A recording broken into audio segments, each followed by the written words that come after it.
মৃত্যু পর্যন্ত বান্দা আল্লাহকে ডাকবে। এর মাঝে বান্দার যদি গুনাহ হয়ে যায় রবের কাছে তাওবা করবে।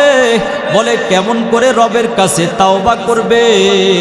যেমন করে তাওবা করেছেন আল্লাহর পয়গাম্বর, আল্লাহর পয়গাম্বরের সাহাবায়ে কেরাম কেমন তাওবা করেছেন, হৃদয় থেকে কেমন ভাবে তাওবা করলেন সালাবাতুল আনসারী। ও মুসলমান ইমানদার, সালাবাতুল আনসারীর তাওবার ঘটনাটা আমরা শুনি। কেমন ভাবে আল্লাহকে ভয় করেছে, কেমন ভাবে আল্লাহর কাছে তাওবা করেছে সালাবাতুল আনসারী। নবীর সকল সাহাবী আনসার এবং মুহাজিররা যখন যুদ্ধের ময়দানে যায়, আল্লাহর পয়গাম্বরের সাহাবী সালাবাতুল আনসারীকে সাদ রাদিয়াল্লাহু তাআলা আনহুর পরিবারের জিম্মাদারি দিয়ে গেলেন। সালাবাতুল আনসারী এই সাহাবীর পরিবার দেখশন করবে, কিন্তু শয়তান সালাবাতুল আনসারীর সামনে গুনাহটাকে এমনভাবে সাজায়া উঠাইলেন, সালাবাতুল আনসারী গুনাহের মধ্যে আসক্ত হয়ে গেলেন। শয়তান বলতে লাগলো, ও সালাবাতুল আনসারী, নবীর সাহাবী আনসার আর মুহাজির সকলে যুদ্ধের ময়দানে তোমাকে সাদের পরিবারের জিম্মাদারি দিয়েছে। ঘরের মধ্যে সাদের স্ত্রী অত্যন্ত সুন্দরী, পরমা সুন্দরী, পর্দার ওই পাশে সাদের স্ত্রী অবস্থান করে। সালাবাতুল আনসারীকে বললেন, ইচ্ছা করলে তুমি একটু গুনাহের কাজ করতে পারো, পর্দাটা উঠাইলে সাদের বিবির চেহারাটা দেখা যাবে। সালাবাতুল আনসারী যখন পর্দাটা উঠাইলেন, সালাবাতুল আনসারী যখন সাদের বিবির চেহারাটা দেখলেন, অত্যন্ত সৌন্দর্য দেখে সালাবাতুল আনসারী সাদ রাদিয়াল্লাহু তাআলা আনহুর বিবির গায়ের মধ্যে সামান্য পরিমাণ স্পর্শ করলেন। গায়ের মধ্যে একটু হাত দেওয়ার পর এবার সাদের বিবি সালাবাতুল আনসারীর চেহারার দিকে তাকাইয়া বললেন, ও নবীর সাহাবী, তোমাদের দাম তো আল্লাহর কাছে অধিক পরিমাণে বেশি।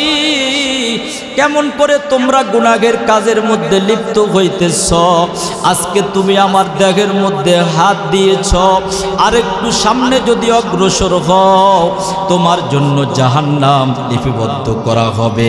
সাদের বিবি এই কথাটা বলতে দেরি সালাবাতুল আনসারী যখন দেখলেন সাদের বিবির চোখ থেকে জরজর করে জমিনের মধ্যে পানি পড়তেছে, এবার সালাবাতুল আনসারী বললেন, একজন নারী হয়ে আমাকে আল্লাহর ভয় দেখাইলো।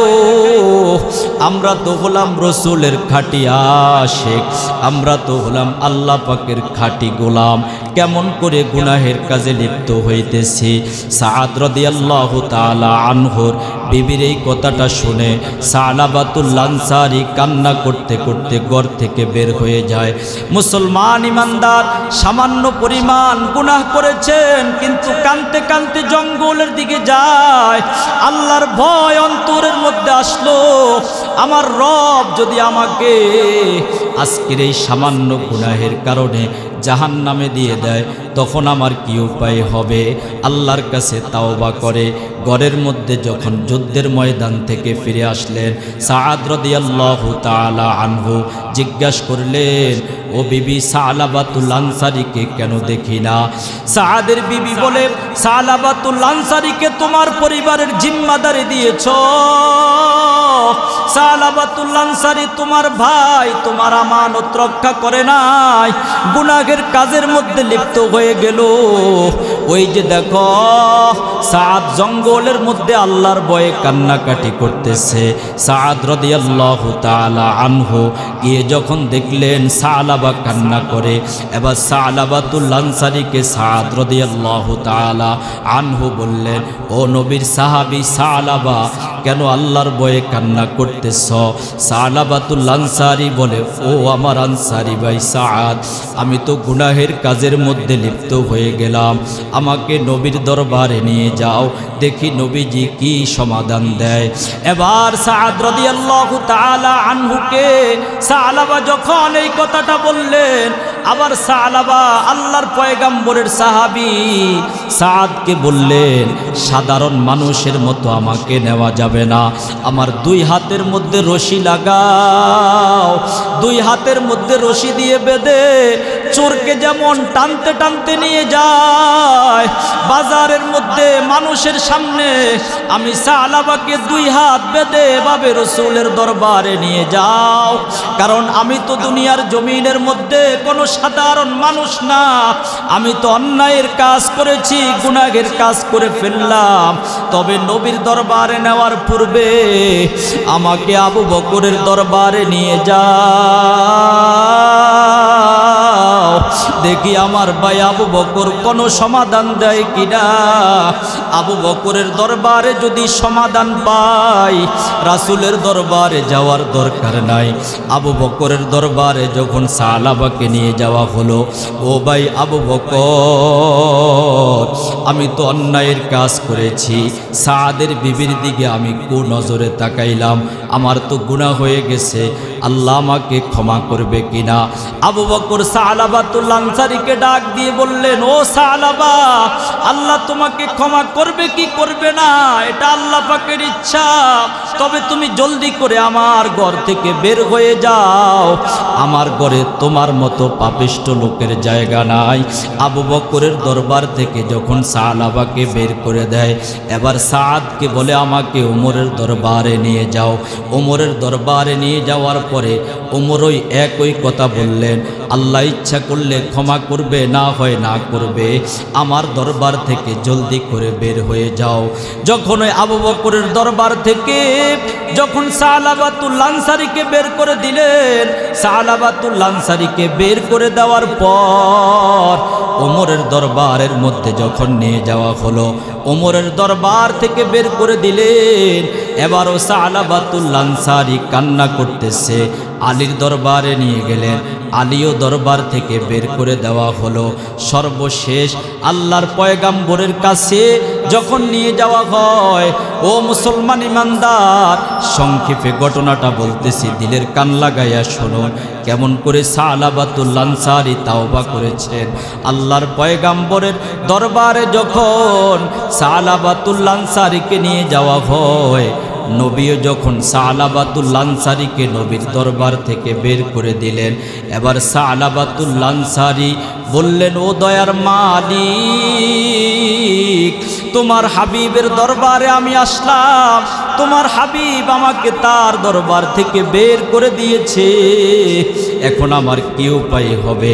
সালাবাতুল আনসারী ঘরের মধ্যে গেলেন, তার কন্যাও তাকে ঘর থেকে বের করে দিলেন।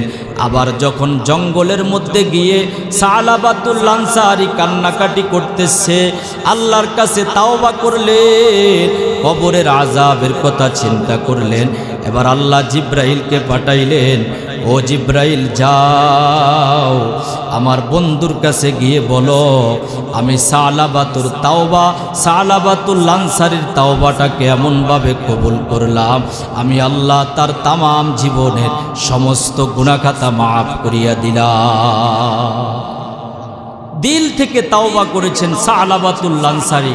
আল্লাহ তাআলা খাঁটি দিলে তাওবা করার কারণে যেই সালাবাকে ক্ষমা করে দিয়েছেন, আমরা যদি ক্ষমা চাই আমাদেরকেও আল্লাহ তাআলা মাফ করে দিতে পারেন কি পারেন না।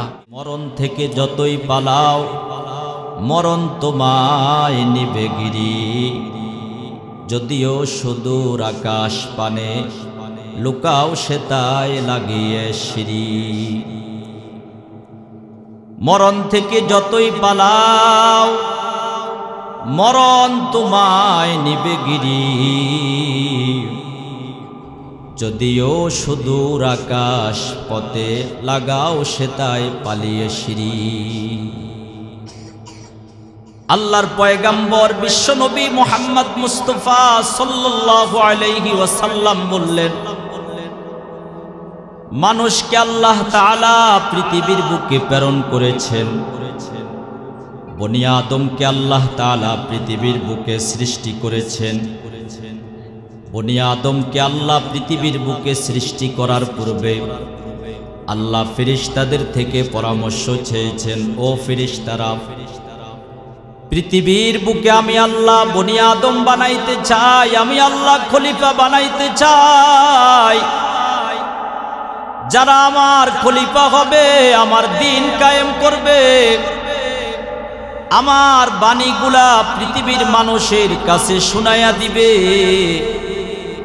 ফেরেশতাদের থেকে যখন পরামর্শ চাইলেন, এবার ফেরেশতারা বলে, ও আল্লাহ, وَإِذْ قَالَ رَبُّكَ لِلْمَلَائِكَةِ إِنِّي جَاعِلٌ فِي الْأَرْضِ خَلِيفَةً قَالُوا أَتَجْعَلُ فِيهَا مَن يُفْسِدُ فِيهَا وَيَسْفِكُ الدِّمَاءَ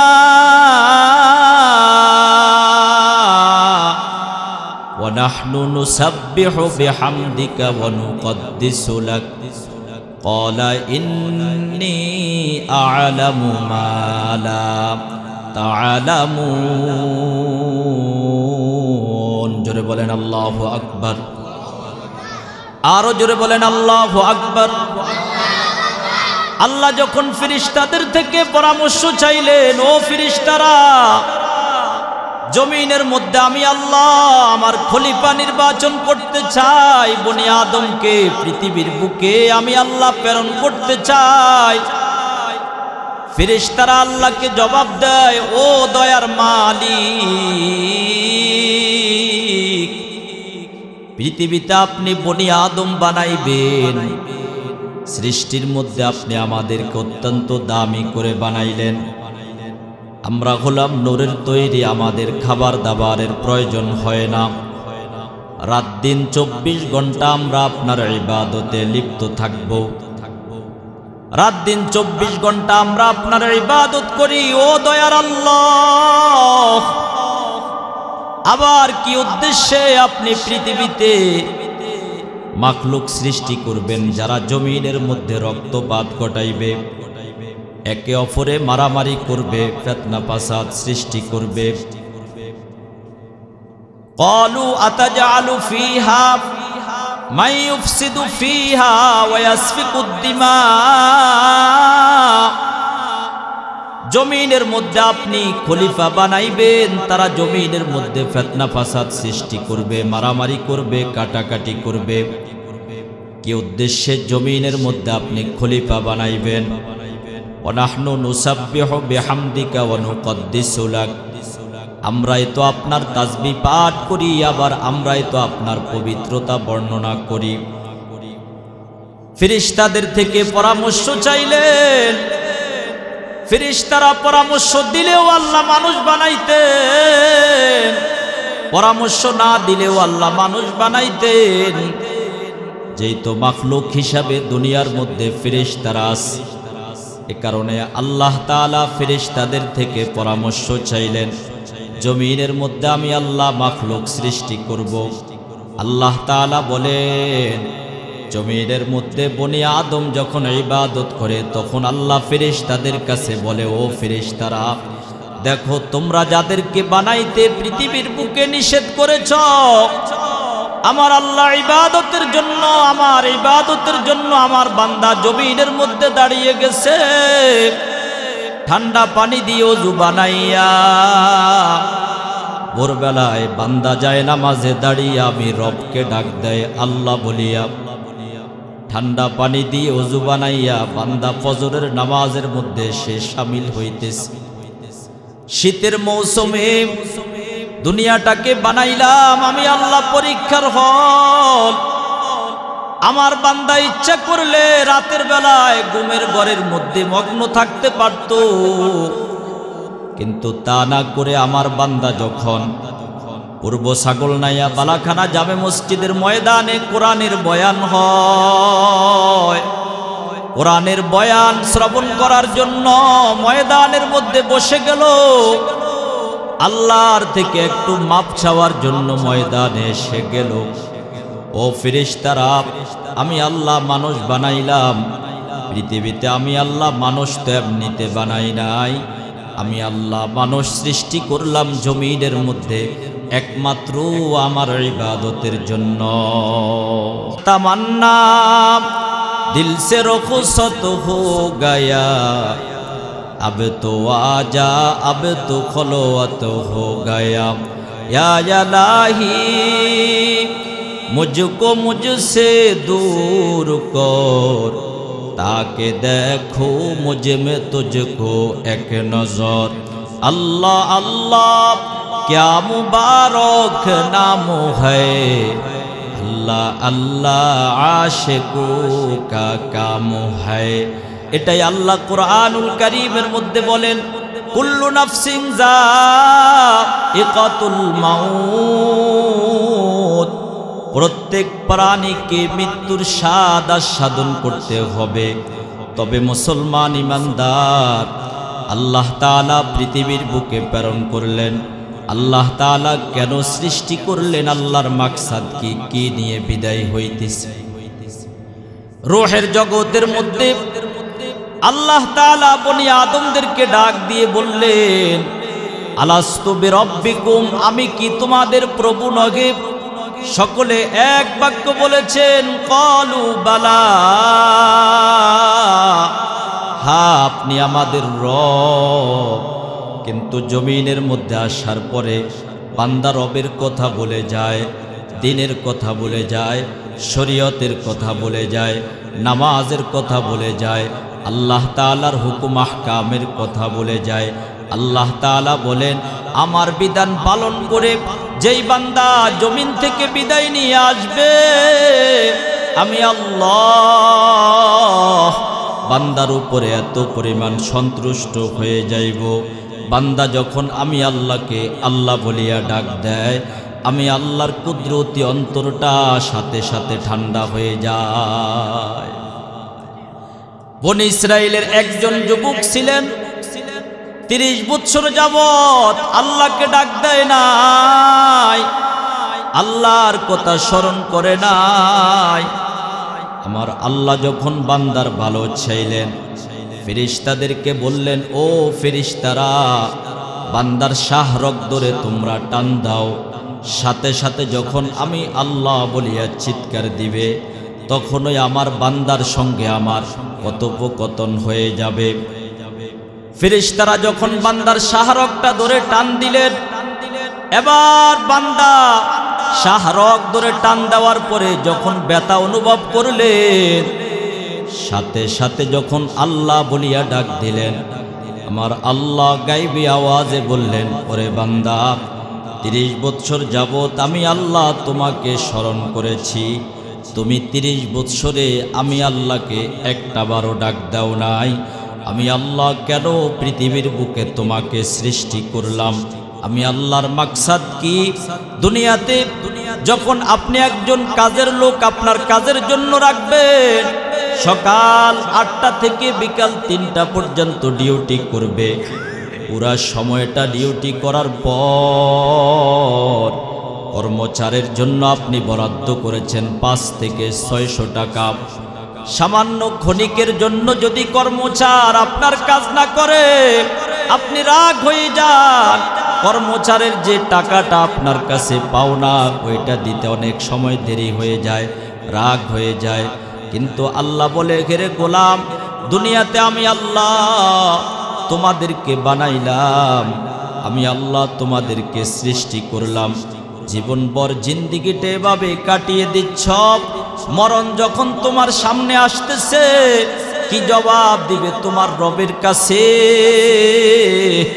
আল্লাহ যদি ধরে বসে, ও গোলাম, আমি আল্লাহ তোমার জন্য দুনিয়াতে কত পরিমাণ নেয়ামত দিয়েছি, আমার নেয়ামত এত পরিমাণ ভোগ করেছ, যেই পরিমাণ নেয়ামত খেয়েছ, ওইভাবে তো তুমি আমি আল্লাহর হক আদায় করে আমাকে ডাক দেও নাই। অথচ সাহাবায়ে কেরামের আমল ছিল, রাতভর দিনভর আল্লাহ পাকের ইবাদত করতেন। মায়ার নবীর সাহাবী আবু বকর সিদ্দিক রাদিয়াল্লাহু তাআলা আনহু, তারপরেও আল্লাহর পয়গম্বরকে দেখলে প্রশ্ন করতেন, ওগো মায়ার নবী,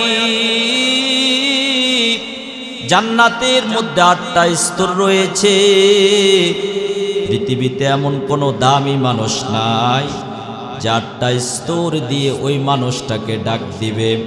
আবু বকর সিদ্দিক মায়ার নবী রহমাতুল্লিল আলামিনকে যখন এই প্রশ্নটা করলেন, আল্লাহর পয়গাম্বর জবাব দেয়, ও আবু বকর, তুমি তো ছিলা আমার গারে হেরার সাথী। আবু বকর, সব সময় আমার সঙ্গে তুমি আমল করেছ, সব সময় তুমি আমার কথা মান্য করেছ। আল্লাহর পয়গাম্বর আবু বকরকে যেই কথাটা বলতেন ওইটাই আবু বকর মানতেন। আবু বকর সিদ্দিক রাদিয়াল্লাহু তাআলা আনহুকে মায়ার নবী রহমাতুল্লিল আলামিন বললেন, ও আবু বকর, জান্নাতের 8টা দরওয়াজা দিয়ে যেই মানুষটাকে ডাকবে ওই মানুষটা দুনিয়ার জমিনে কোনো সাধারণ মানুষ না। ওই মানুষটা হলো আমার সামনে দাঁড়িয়ে থাকা আমার অত্যন্ত মুহাব্বতের আদরের সাহাবী আবু বকর। আবু বকরকে জান্নাতের 8টা দরজা দিয়ে ডাকা হবে।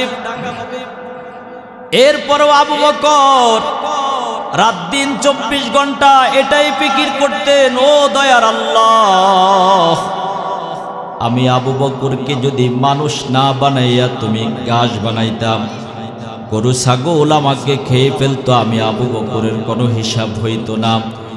আমি আবু বকরকে মানুষ না বানাইয়া যদি তুমি গাছপালা বানাইতাম, মানুষ আমাকে লাকড়ি বানাইয়া ফেলতো। এত পরিমাণ আল্লাহকে ভয় পেয়েছেন, রাত দিন 24 ঘন্টা আল্লাহ পাকের ইবাদত করার পরেও সব সময় আল্লাহর ভয় অন্তরের মধ্যে আবু বকরের ছিল। সব সময় আল্লাহকে ডাকতেন। আল্লাহর পয়গাম্বরের সব সাহাবীর একই অবস্থা ছিল। আবু বকর যেমন আমল করতেন, ওমর ফারুক রাদিয়াল্লাহু তাআলা আনহু মায়ার নবীর তেমনই আশিক ছিলেন। ওসমান গনি রাদিয়াল্লাহু তাআলা আনহু যখন কবর দেখতেন হাউমাউ করে ওসমান গনি কান্না করতেন। কবরের আযাব কখনো সহ্য করতে পারতেন না। কবরের মধ্যে আযাব হয়, আল্লাহর পয়গাম্বর বলেন, আল কবরু রাউযাতুম মিন রিয়াজিল জান্নাহ আও হুফরাতুম মিন হুফারিন নার। আল্লাহর পয়গাম্বর বলেন, এ দুনিয়ার উম্মতরা শুনিয়া লও, আল্লাহ তাআলা তোমাদেরকে দুনিয়ার বুকে প্রেরণ করেছেন। আল্লাহ পাকের ইবাদত না করিয়া যদি মারা যাও, আজরাইল যদি তোমার কাছে আসিয়া যায়, প্রত্যেক মানুষ একদিন মৃত্যুবরণ করতে হবে। কবর কাহারো জন্য হতে পারে জান্নাতের বাগান, আবার কাহারো জন্য হতে পারে জাহান্নামের গর্ত। কবরটা যদি জাহান্নামের গর্ত হয়, বান্দা দুনিয়াতে থাকবে, ভোগবিলাস আরাম করবে, কিন্তু জমিন থেকে বিদায় নেওয়ার পর যে ব্যক্তির কবরটা জাহান্নামের গর্ত হবে, ওই ব্যক্তির জন্য কোনো উপায় থাকবে না। আল্লাহর পয়গাম্বর বলেন, একজন সাহাবীর ইন্তেকালের পরে নবীজি সাল্লাল্লাহু আলাইহি ওয়াসাল্লাম সাহাবায়ে কেরামকে নিয়ে সাহাবীর লাশ দাফন করার জন্য গেলেন।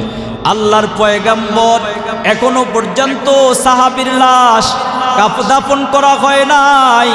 আল্লাহর নবী, বিশ্ব নবী মুহাম্মদ মুস্তাফা সাল্লাল্লাহু আলাইহি ওয়াসাল্লাম সাহাবায়ে কেরামকে লক্ষ্য করে বললেন, ও আমার সাহাবীরা শুনো, মানুষ যখন জমিন থেকে বিদায় নিয়ে চলে যাবে, কবরে যাওয়ার শেষ মুহূর্তটা যখন ফিরে আসবে, মৃত্যুর দ্বার প্রান্তে চলে যাবে, মৃত্যুর আযাব, মৃত্যুর সময়, মৃত্যুর যন্ত্রণা অত্যন্ত কঠিন।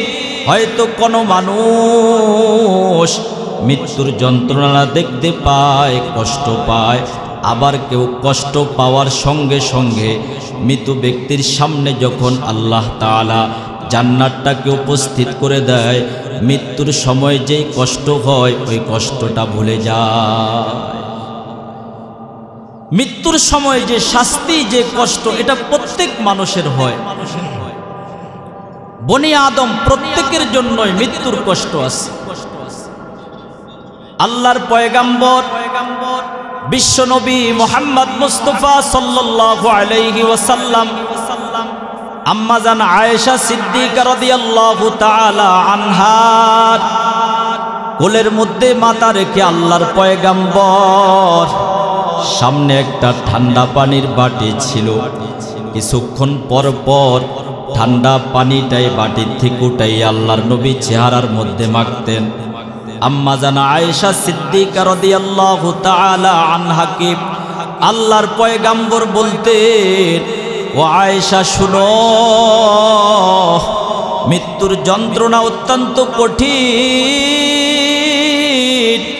সাকরাতুল মাউত যখন বান্দার কাছে এসে যায়, সব বান্দার ওই কষ্ট হয়, কিন্তু মুমিন বান্দা যখন মৃত্যুবরণ করবে, মুমিন বান্দার মৃত্যুটা এত সহজ হবে। মৃত্যুর সময় কষ্ট হওয়ার সাথে সাথেও আল্লাহ তাআলা যখন বান্দার সামনে জান্নাতি নাজ নিয়ামত প্রস্তুত কইরা দিবেন, বান্দা তখন মৃত্যুর যন্ত্রণা সাথে সাথে ভুলে যায়। মৃত্যুর আযাব প্রত্যেক প্রাণীরই হবে। আল্লাহর পয়গাম্বর বলেন, মৃত্যুর যন্ত্রণা প্রত্যেক মানুষের কাছে আসবে। মৃত্যুর যন্ত্রণা থেকে, কবরের আযাব থেকে তোমরা আল্লাহর কাছে পানাহ চাও।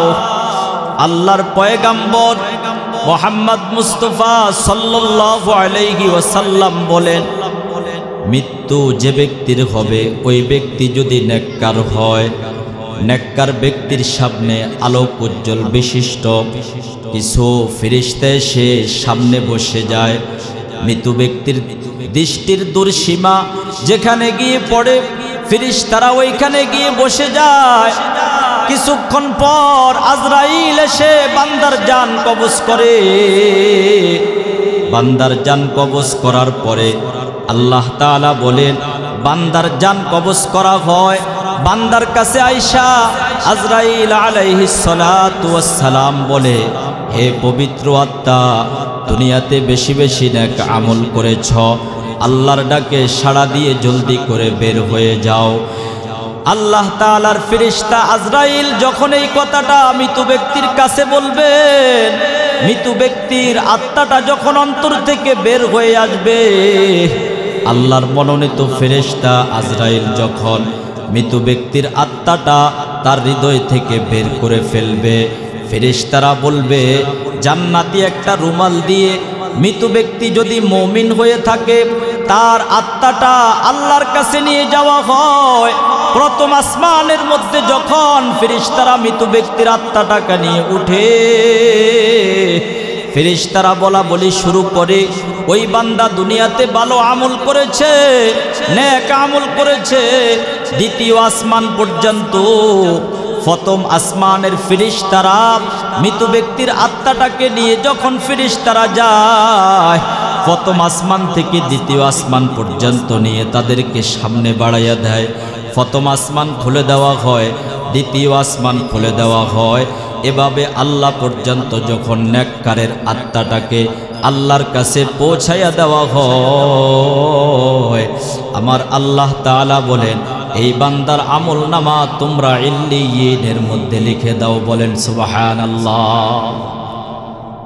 এই আত্মাটাকে আবার বান্দার কাছে ফিরিয়ে দাও।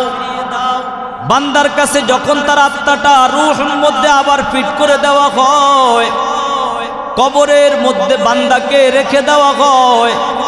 তার আত্মীয় স্বজন যখন 40 কাঠ পর্যন্ত একটু সামনে পাও বাড়ায়, দুইজন ফেরেশতা বান্দার কাছে আসে, ও মুসলমান নবীর উম্মত, একটাবার শুনুন, মুমিন ব্যক্তির মৃত্যুটা কেমন হবে। আল্লাহ তাআলা দুনিয়াতে প্রেরণ করেছেন একজন মুমিনের জন্য আল্লাহ তাআলা কত সহজ মৃত্যু রেখেছেন। নিজ আত্মীয় স্বজন কবর থেকে একটু দূরে যাওয়ার পর দুইজন ফেরেশতা বান্দার কাছে আসে। দুইজন ফেরেশতা মুনকার এবং নাকির বান্দার কাছে আইসা বান্দাকে প্রশ্ন করতে থাকে, মার রব্বুকা, তোমার রব কে? ওমান দিনুকা, তোমার দিন কি? যদি বান্দা আল্লাহ পাকের ইবাদত করে তখন আল্লাহর পরিচয় দিতে পারবে। কথা বলেন ঠিক কি ঠিক না? যদি আল্লাহর ইবাদত না করে ফেরেশতার সামনে বান্দা জবাব দেওয়া কঠিন হয়ে যাবে, বলবে আমার রব আল্লাহ। দ্বিতীয়বার আবার ফেরেশতারা জিজ্ঞাসা করবে ওমান দীনুকা, তোমার ধর্ম কি? মৃত ব্যক্তি যদি নেককার হয় সাথে সাথে বলবে আমার ধর্ম হলো ইসলাম। মৃত ব্যক্তিকে জিজ্ঞাসা করা হবে ওমান হাজার রজুল আল্লাযী বুইসা ফীকুম, ওই ব্যক্তিকে যাকে তোমাদের সামনে তোমাদের নিকট প্রেরণ করা হয়েছে। মৃত ব্যক্তি যদি নেককার হয় তখন সাথে সাথে বলবে তিনি হলেন সর্বশেষ পয়গাম্বর মুহাম্মদ মুস্তাফা সাল্লাল্লাহু আলাইহি ওয়াসাল্লাম। এবার আল্লাহ তাআলা জবাব দিয়ে বলবেন সাদাকা আবদি, আমার বান্দা সত্য বলেছে। ফাফরিশু ইলাল জান্নাহ, বান্দাকে জান্নাতের বিছানা বিছাইয়া দাও। ওয়ালবিসু ইলাল জান্নাহ, জান্নাতি পোশাক পরিধান করাইয়া দাও। আফতাহু লাহু বাবান ইলাল জান্নাহ, জান্নাতের দিকে বান্দার দরওয়াজাটাকে খুলে দাও। একজন মুমিন বান্দা যদি মৃত্যুবরণ করে জান্নাতের দরওয়াজাটা বান্দার কবর থেকে খুলে দেওয়া হবে। বান্দার দৃষ্টি সীমা যেখানে গিয়ে পড়বে বান্দার কবরটাকে এত প্রশস্ত করে দেওয়া হবে, বলেন সুবহানাল্লাহ। এটাই আল্লাহ তাআলা বলেন ইন্নাল্লাযীনা আমানু ওয়া আমিলুস সলিহাতি কানাত লাহুম জান্নাতুল ফিরদাউসি নুজুলা। বান্দা যদি ঈমান আনে আর আমলে সলেহ করে, আল্লাহ তাআলার ইবাদত করতে পারে, আল্লাহ তাআলা বলেন জান্নাতুল ফিরদাউসের মাধ্যমে বান্দাকে স্বাগতম জানানো হবে। নেককার হওয়া অত্যন্ত অপরিহার্য। একজন নেককারের দাম আল্লাহর কাছে অধিক পরিমাণে বেশি। বাদশা যুলকারনাইন গোটা পৃথিবীটা শাসন করেছেন। গোটা পৃথিবীটা শাসন করার পর সন্তানদেরকে ওসিয়ত করে গেলেন, ও আমার সন্তানেরা, আল্লাহ তাআলা আমাকে বাদশাহিত্ব দিয়েছেন, আল্লাহ তাআলা আমাকে দুনিয়াতে বাদশাহিত্ব দান করেছেন, আল্লাহ তাআলা আমাকে দুনিয়াতে রাজত্ব দিয়েছেন। আমি বাদশা যুলকারনাইন যখন জমিন থেকে বিদায় হয়ে চলে যাব, আমাকে গোসল দেওয়ার পর আমার লাশটা দাফন করার পূর্বে খাটিয়ার মধ্যে তোমরা দুইখানা খালি হাত আমার জন্য বের করে রাখবা। বলে কেন আপনাকে দুইখানা খালি হাত বের করে রাখতে হবে? বাদশা যুলকারনাইন ইন্তেকাল করলেন, সন্তানেরা বললেন বাদশা যুলকারনাইনের ওসিয়ত ছিল তার ইন্তেকালের পরে তার দুইটা হাত কাফন থেকে বের করে খাটিয়ার দিকে বের করে দেওয়ার জন্য, আর তার লাশটাকে গোটা শহরের মধ্যে ঘোরানোর জন্য, যেন মানুষ বুঝতে পারে বাদশা যুলকারনাইন গোটা পৃথিবীটা শাসন করেছেন। সন্তানেরা বাবাকে প্রশ্ন করলেন, ও বাবা, আপনার দুইটা খালি হাত যদি খাটিয়া থেকে বের করে দেওয়া হয়, এলাকার মানুষেরা বলবে ওই যে দেখো বাদশা যুলকারনাইন গোটা পৃথিবীটা শাসন করেছেন, মৃত্যুর পরেও তার পেট ভরে নাই।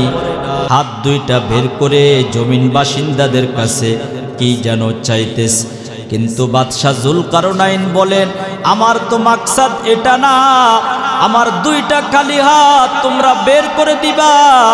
আমার মাকসাদ হলো দুনিয়ার মানুষরা যেন আমি বাদশার থেকে শিক্ষা গ্রহণ করে। দেখো বাদশা যুলকারনাইন গোটা পৃথিবীটা শাসন করেছেন, ইচ্ছা করলে কিছু তো সাথে নিতে পারত। এত বড় বাদশা, এরপরও জমিন থেকে বিদায় নেওয়ার সময় খালি হাতে বিদায় হইতেছে, কারণ কাপনের তো কোনো পকেট নাই। যত টাকা পয়সায় ইনকাম করক, যত পয়সায় দুনিয়াতে থাকক, কোনো ব্যক্তি কাপনের সাথে 1 টাকা নিয়েও যেতে পারবে না। কথা বলেন ঠিক কি ঠিক না?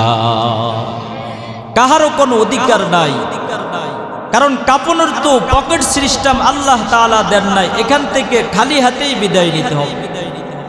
কিন্তু একটাবার চিন্তা করা, আল্লাহ তাআলা এই জগতের মধ্যে পাঠাইলেন কেন? আল্লাহ জমিনের মধ্যে প্রেরণ করলেন।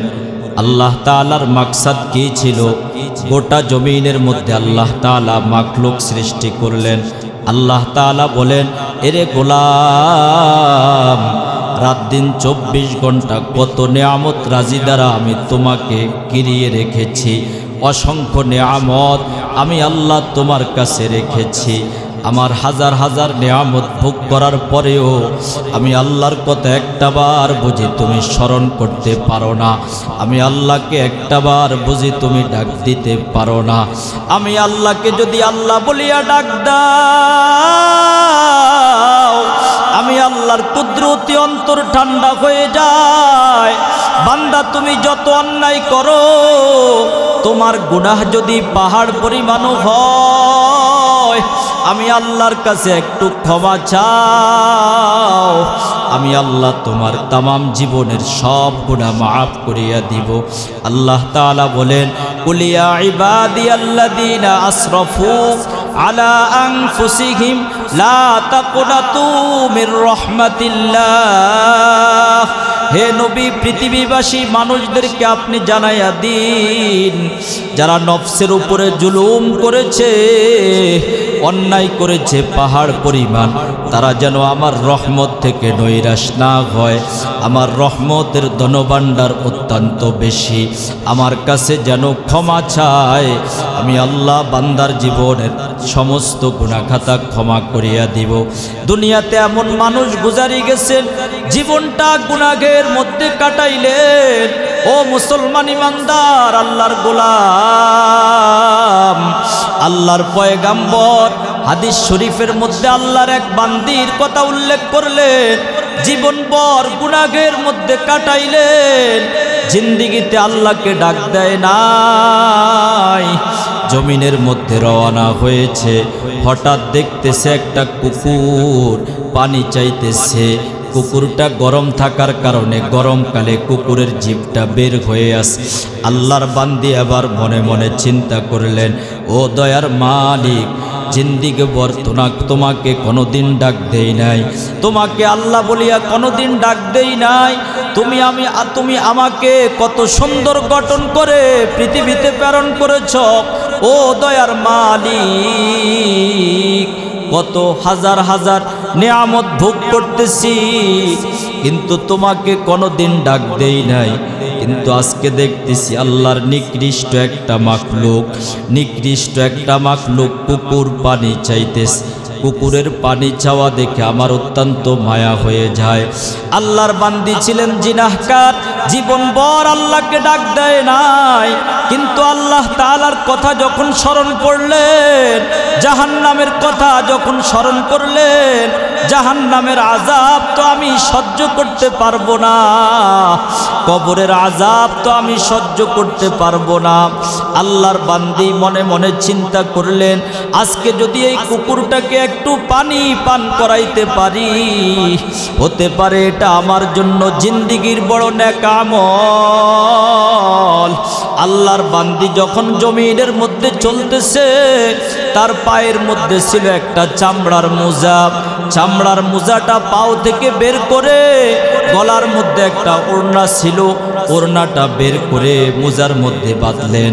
বিশাল বড় রশি বানাইলেন, কূপ থেকে পানি উঠাইলেন, কূপ থেকে একটু পানি উঠাইয়া কুকুরের জবানের মধ্যে দিলেন।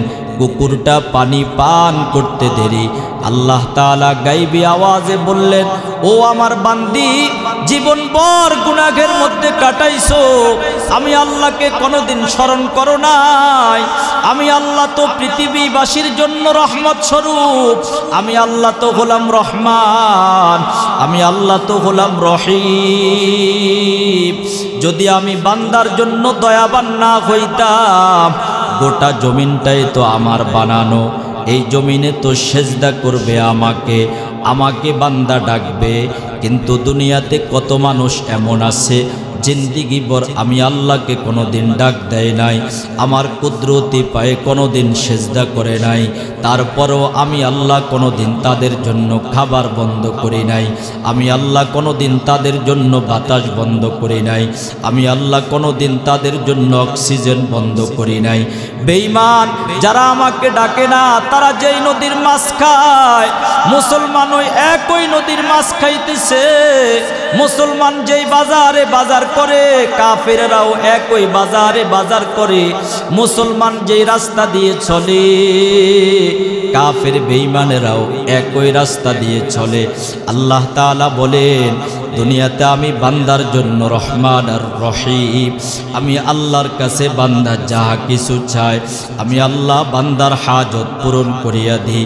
আমি আল্লাহকে যারা দুনিয়ার জমিনে ডাক দেয় নাই, দুনিয়াতে এমন মানুষ আমি আল্লাহ পৃথিবীতে সৃষ্টি করলাম দীর্ঘদিন পর্যন্ত আমি আল্লাহ তাদের দেহের মধ্যে জ্বর ঠান্ডা কাশি দেই নাই, দীর্ঘদিন পর্যন্ত বাদশাহিত্য করেছে।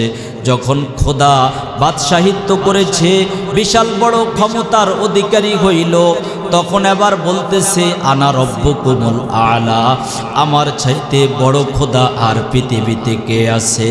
আমাকে যারা খোদা মানবে না তাদেরকে জমিন থেকে খতম করে দেওয়া হবে। আল্লাহ তাআলা জিবরিল আমিনকে প্রেরণ করলেন, ও জিবরাইল যাও, যে বান্দা আমার হাজার হাজার নিয়ামত ভোগ করার পরেও আমি আল্লাহকে আল্লাহ বলে স্বীকার করে না, আমি আল্লাহকে আল্লাহ বলিয়া ডাক দেয় না, আমি আল্লাহর কথা স্মরণ করে না, আমি আল্লাহকে ডাক না দেওয়ার কারণ ওই বান্দাকে জিজ্ঞেস করো। জিবরাইল যখন ফেরাউনের সামনে গেলেন, ফেরাউনের সামনে যাওয়ার পরে বলতেছে, ও ফেরাউন আপনি তো নিজেকে খোদা দাবি করলেন। বলে হ্যাঁ, আপনি যে খোদা দাবি করলেন, আপনার মন্ত্রিসভার কোনো লোক যদি আপনাকে খোদা বলে না মানে তখন আপনি কি করবেন?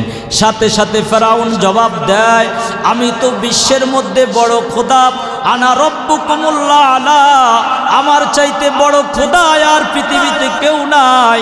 আমার মন্ত্রিসভার মধ্য থেকে কেউ যদি আমাকে খোদা বলে দাবি না করে, নীল নদের মধ্যে ডুবাইয়া ডুবাইয়া আমি তাকে মারব, পানির মধ্যে চুবাইয়া আমি তাকে মারব। ফেরাউন একটা কাগজ আর কলম সামনে রাখছে। জিবরাইল জিবরাইল মানুষের আকার ধারণ করে ফেরাউনকে বললেন, ও ফেরাউন আপনি তো হলেন দুনিয়ার বাদশাহ, আপনাকে যদি কেউ খোদা বলে দাবি না করে নীল নদের মধ্যে আপনি ডুবাইয়া ডুবাইয়া মারবেন। এই কাগজের মধ্যে আপনি একটু স্বাক্ষর করেন, এই কথাটা আপনি নিশ্চিত করে দেন, যারা আপনাকে খোদা বলে মানবে না তাদেরকে আপনি নীল নদের মধ্যে ডুবাইয়া ডুবাইয়া মারবেন। যখন ফেরাউন আর মূসা পয়গাম্বরের সঙ্গে যুদ্ধ আরম্ভ হয়ে যায়, আমার আল্লাহ বলেন আমার মূসা পয়গাম্বর আমার জন্য যুদ্ধ করতেছে, দিন কায়েম করতেছে। আমি আল্লাহ মূসা পয়গাম্বরকে প্রেরণ করেছি মানুষের কাছে দ্বীনের বাণী প্রচার করার জন্য। মূসা পয়গাম্বরের মুখের মধ্যে একটু জড়তা ছিল, দ্বীনের দাওয়াত দেওয়ার জন্য মূসা পয়গাম্বর যখন যাইতেন তখন আল্লাহর কাছে বলতেন, ও আল্লাহ আমার সাথে আমার ভাই হারুনকেও দেওয়া হোক। আমার মুখের মধ্যে জড়তা, মানুষ হয়তো কথাটা ঠিক মতে গ্রহণ করবে না। আল্লাহ তাআলা বলেন মূসা পয়গাম্বর আমার জন্য যুদ্ধ করতেছে, ফেরাউনের সঙ্গে যুদ্ধ আরম্ভ হয়ে যায় নীল নদের মধ্যে। মূসা পয়গাম্বরের জন্য আমি আল্লাহ যখন রাস্তার ব্যবস্থা করলাম, মূসা পয়গাম্বর তার বাহিনীকে নিয়ে যখন নীল নদ পাড়ি দিয়ে যায়, ফেরাউন পিছন দিক থেকে দাওয়া করতেছে মূসা পয়গাম্বরকে ধরার জন্য। মূসা পয়গাম্বরকে দরপাকড় করবে।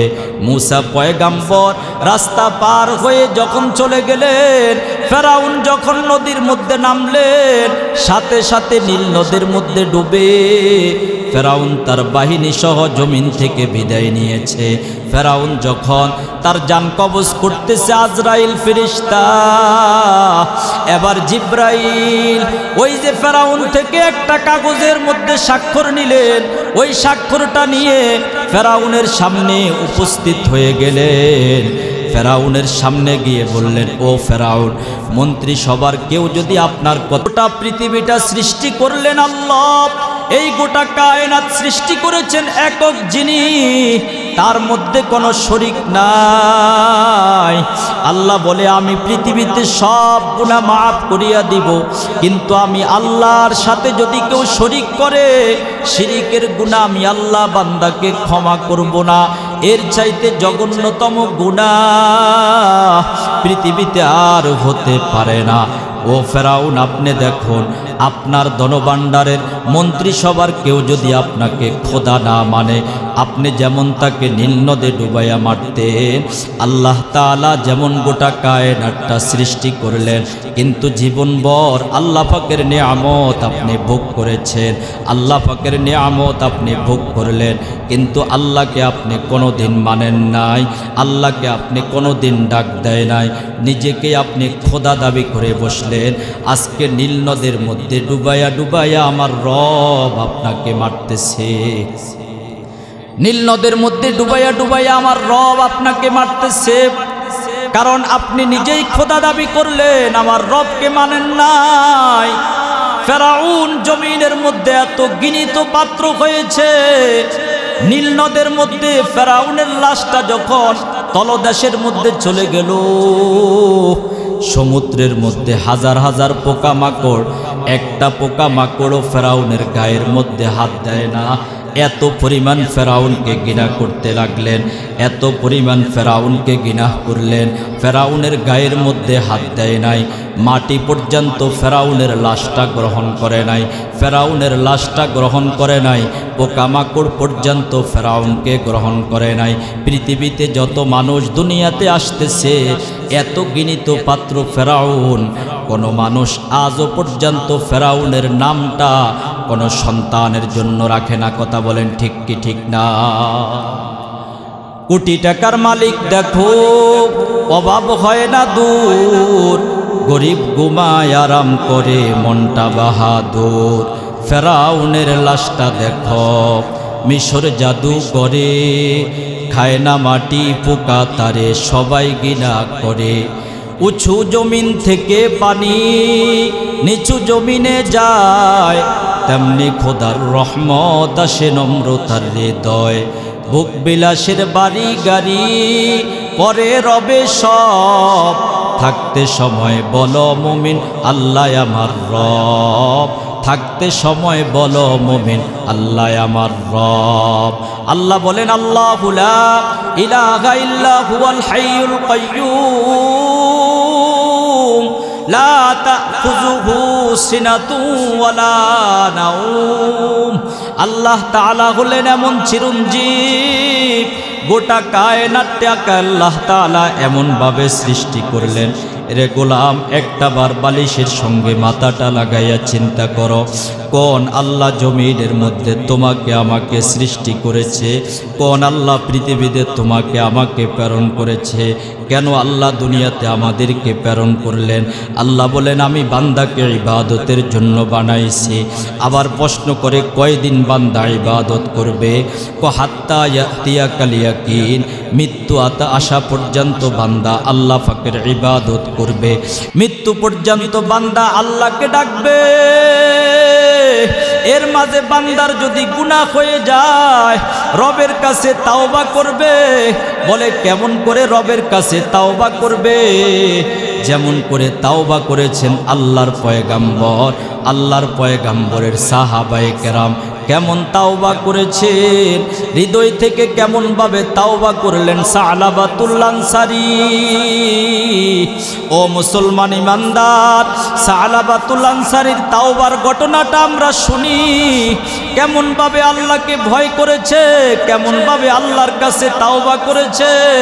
সালাবাতুল আনসারী নবীর সকল সাহাবী আনসার এবং মুহাজিররা যখন যুদ্ধের ময়দানে যায়, আল্লাহর পয়গাম্বরের সাহাবী সালাবাতুল আনসারীকে সাদ রাদিয়াল্লাহু তাআলা আনহুর পরিবারের জিম্মাদারি দিয়ে গেলেন।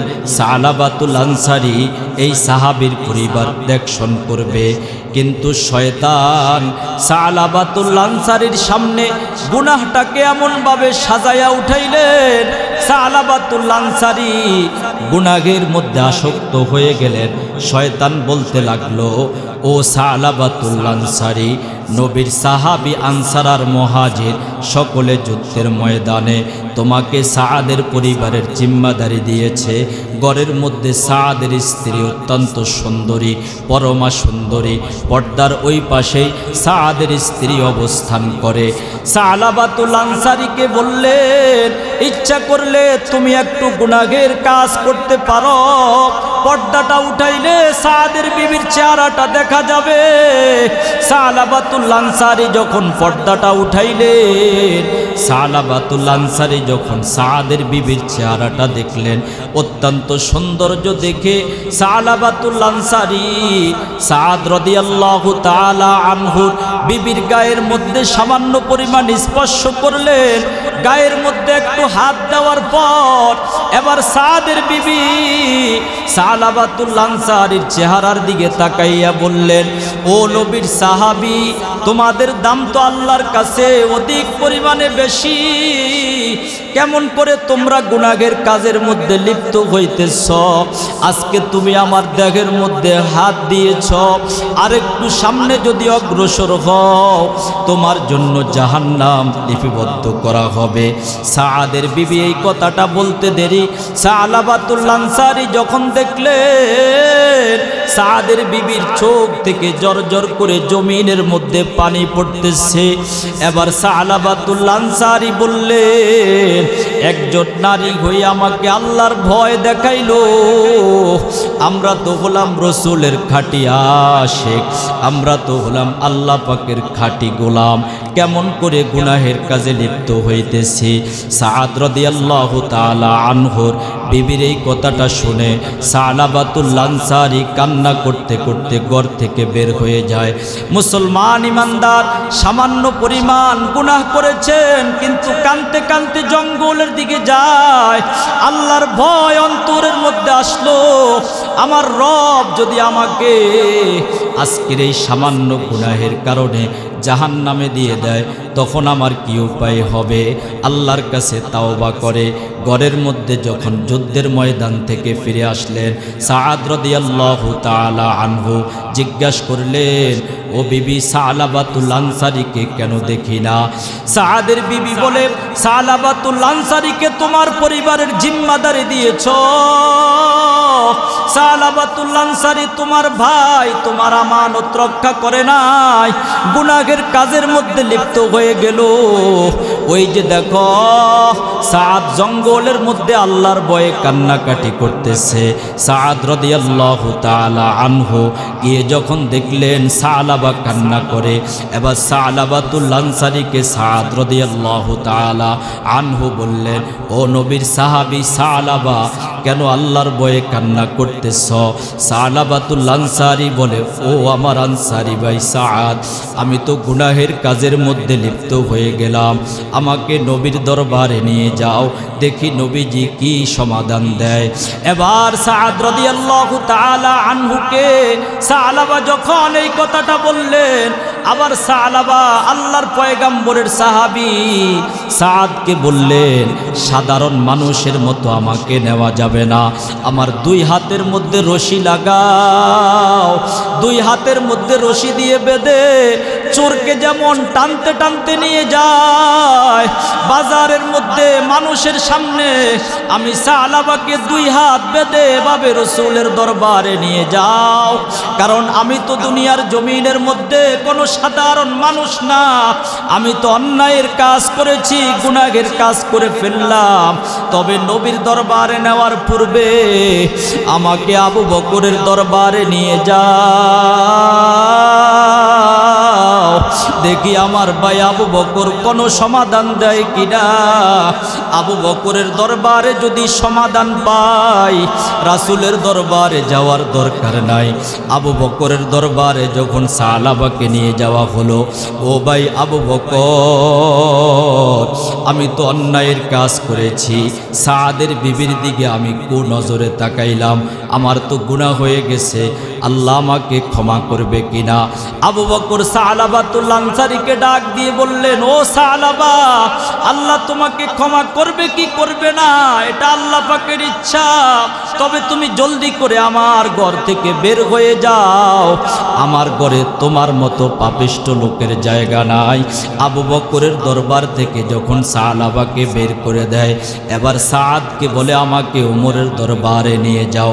ওমরের দরবারে নিয়ে যাওয়ার পরে ওমর ওই একই কথা বললেন, আল্লাহ ইচ্ছা করলে ক্ষমা করবে, না হয় না করবে, আমার দরবার থেকে জলদি করে বের হয়ে যাও।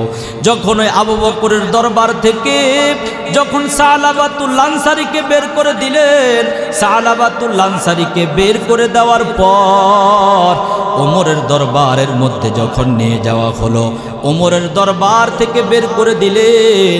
এবারও সালাবাতুল আনসারী কান্না করতেছে, আলীর দরবারে নিয়ে গেলেন, আলীও দরবার থেকে বের করে দেওয়া হলো। সর্বশেষ আল্লাহর পয়গাম্বরের কাছে যখন নিয়ে যাওয়া হয়, ও মুসলমান ইমানদার, সংক্ষেপে ঘটনাটা বলতেছি, দিলের কান লাগাইয়া শুনুন কেমন করে সালাবাতুল আনসারী তাওবা করেছেন। আল্লাহর পয়গাম্বরের দরবারে যখন সালাবাতুল আনসারীকে নিয়ে যাওয়া হয়, নবীও যখন সালাবাতুল আনসারীকে নবীর দরবার থেকে বের করে দিলেন, এবার সালাবাতুল আনসারী বললেন, ও দয়ার মালিক, তোমার হাবিবের দরবারে আমি আসলাম, তোমার হাবিব আমাকে তার দরবার থেকে বের করে দিয়েছে, এখন আমার কি উপায় হবে। সালাবাতুল আনসারী ঘরের মধ্যে গেলেন, তার কন্যাও তাকে ঘর থেকে বের করে দিলেন। আবার যখন জঙ্গলের মধ্যে গিয়ে সালাবাতুল আনসারী কান্নাকাটি করতেছে, আল্লাহর কাছে তাওবা করলেন, কবরের আযাবের কথা চিন্তা করলেন। এবার আল্লাহ জিব্রাইলকে পাঠাইলেন, ও জিব্রাইল যাও আমার বন্ধুর কাছে গিয়ে বলো, আমি সালাবাতুর তাওবা, সালাবাতুল আনসারীর তাওবাটাকে এমনভাবে কবুল করলাম, আমি আল্লাহ তার তামাম জীবনের সমস্ত গুনাহখাতা মাফ করিয়া দিলাম। দিল থেকে তাওবা করেছেন সালাবাতুল আনসারী। আল্লাহ তাআলা খাঁটি দিলে তাওবা করার কারণে যেই সালাবাকে ক্ষমা করে দিয়েছেন, আমরা যদি ক্ষমা চাই, আমাদেরকেও আল্লাহ তাআলা মাফ করে দিতে পারেন কি পারেন না?